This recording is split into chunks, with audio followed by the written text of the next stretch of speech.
ntabwo umuntu yakongeza umujura umwiba. Gusa ubwo urumva ari igiki wakoze kugira ngo wongezwe? Umuntu wongejwe n'uwahashye kandi agahaha neza yumvikanye neza n'uwo bahashye, n'uwo bongeza. None uravuga ngo ni iminsi y'inyongezo gute? Ni igihe urindirijwe kugira ngo wizere ubutumwa bwiza, ureke nawe kumurikirwa n'umwijima wa Satani, ahubwo uhure n'umucyo wa Kristo. Icyo nshatse kuvuga ni iki? Bibiliya iravuga ngo mureke urukungu rukurane n'amasaka. Iyo umuhinzi abagariye amasaka n'urukungu narwo rugira porofi, rukabagarirwa. Iyo afumbiye amasaka n'urukungu rurafumbirwa. Iyo imvura iguye mu masaka no mu rukungu igwamo. Ntabwo ari uko urukungu rukunzwe, no, ahubwo nuko ruri kumwe n'amasaka, ruprofise. Profitasiyo y'ibitunga amasaka nibyo urukungu rubonye. N'abantu batarizera Kristo niko bameze mu isi, nuko hari abakristo bahari. Icyo bene data, ntabwo buri muntu wese ukuri ahuva ukagera. Imana iragukeneye kugira ngo igukoreshe. Nanjye yarambonye, nari mbabwiye ngo najyaga njya mu muhazara, nta muntu wari kumbwira ngo Yesu ni umwami. Ntibyari gushoboka. Najyaga mu cyegeranyo cy'abami babayeho nkareba, ntabwo Yesu yigeze ayoboraho n'umudugudu wa Nazareti habe na rimwe. N'umudugudu ari umudugudu ntabwo yigeze awuyobora. Kuvuga rero ngo Yesu ni umwami gute se? Kuyihe ngoma ryari? Yasimbuye uwuhe mwami? Ntabwo nabyumvaga. Ariko kandi naje gusobanukirwa maze kwakira agakiza. Isiraheli ni agahugu gato cyane, ntabwo Yesu yari kukayobora kandi afite ubutware mu ijuru, mu isi n'ikuzimu. No, ntabwo yari kuyobora igihugu cya Isiraheli gusa, ahubwo yari aje kuyobora iryo zina ryitwa Isiraheli. Isiraheli bisobanuye iki? Isiraheli bisobanuye ubwoko bw'Imana. Isira ni ubwoko, eri bigasobanura Imana. Rero nicyo Yesu, ni iryo zina yaraje kuyobora. Kandi wibuke ko izina ry'umuntu ntabwo ripfa iyo umuntu yapfuye, oya, ahubwo iyo umuntu ariho we ashobora kwica iryo zina. Niyo mpamvu nkwingize kugira ngo urinde izina ryitwa umukristo. Imana iguha umugisha.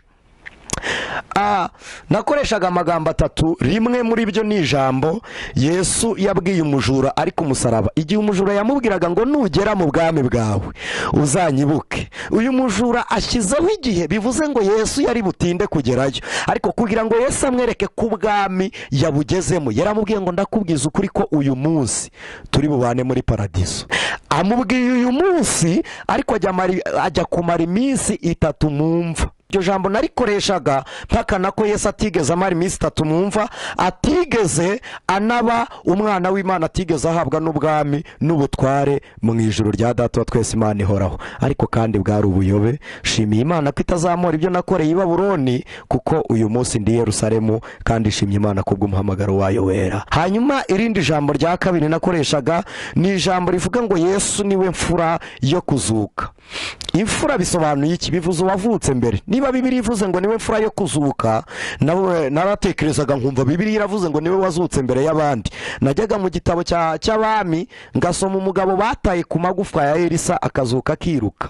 Uwo yazutse Yesu ataraza. Hanyuma nkareba ubutumwa bwiza bwa Kristo bwanditswe na Yohana igice cya 11 umurongo waho, cyangwa se tutarebye n'umurongo kugira ngo icyo gice gisome. Bibiliya ivuga iki? Iravuga ngo Yesu yazuye Lazaro. Lazaro yazutse mbere yuko Yesu apfa. Bivuze ngo ubwo Lazaro azutse mbere ya Yesu. Koko niba Lazaro azutse azuwe na Yesu, Yesu ntabwo arapfa, ubwo Lazaro mutanze kuzuka.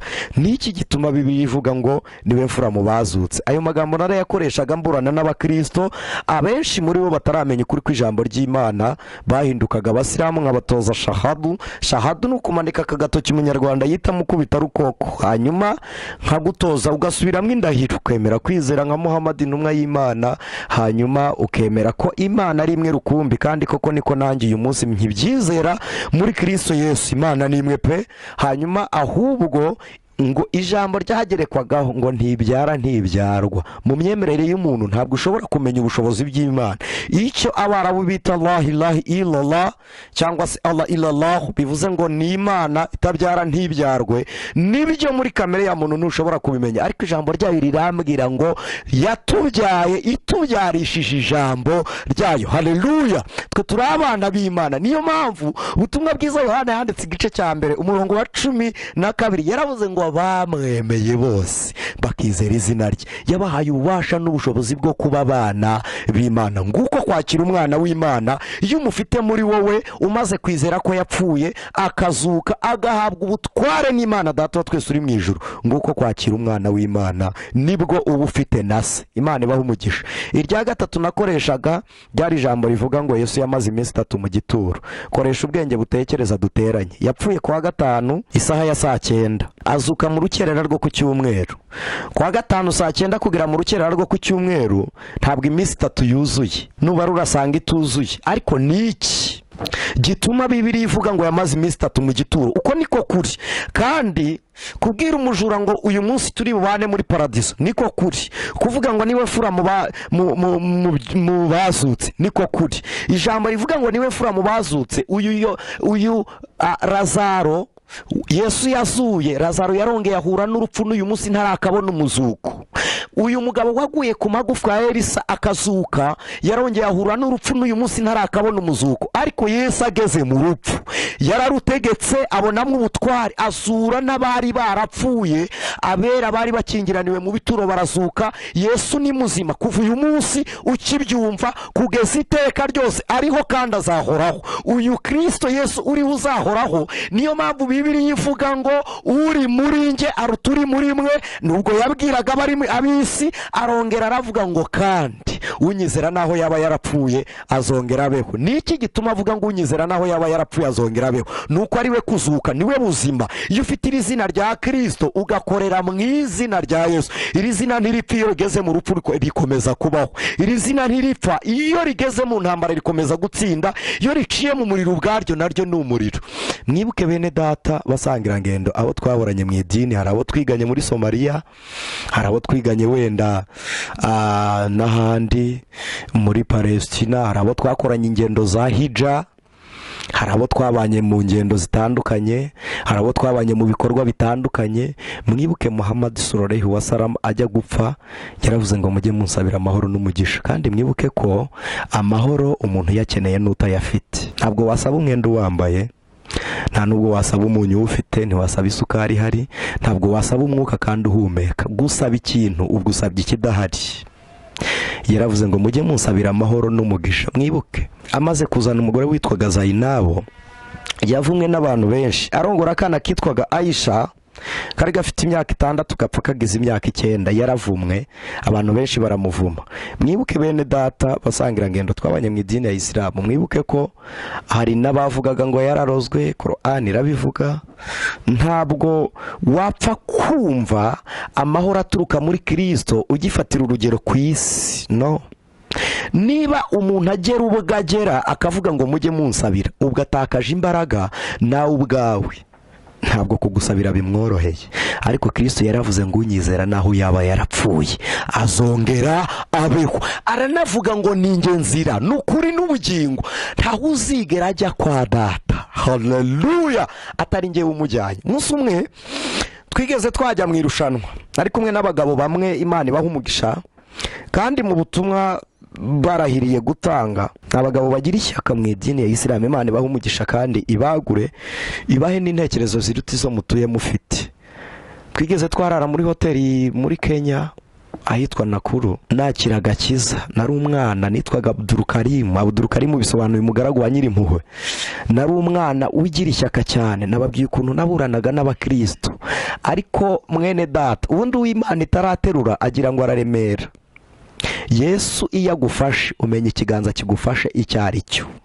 Yesu yavuganye nawe wumva ijwi rya Kristo ko ritandukanye n'iryo mwita abandi bahanuzi.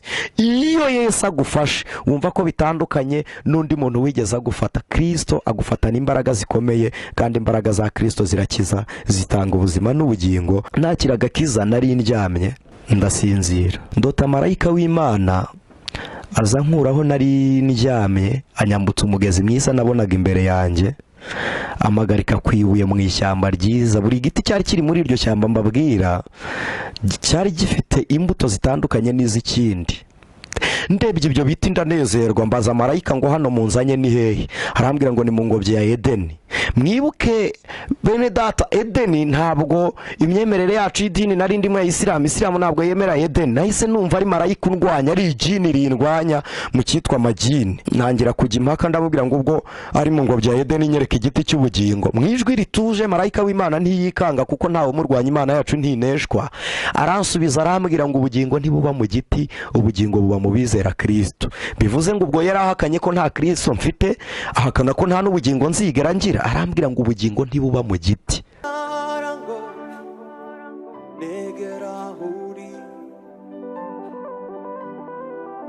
None mwami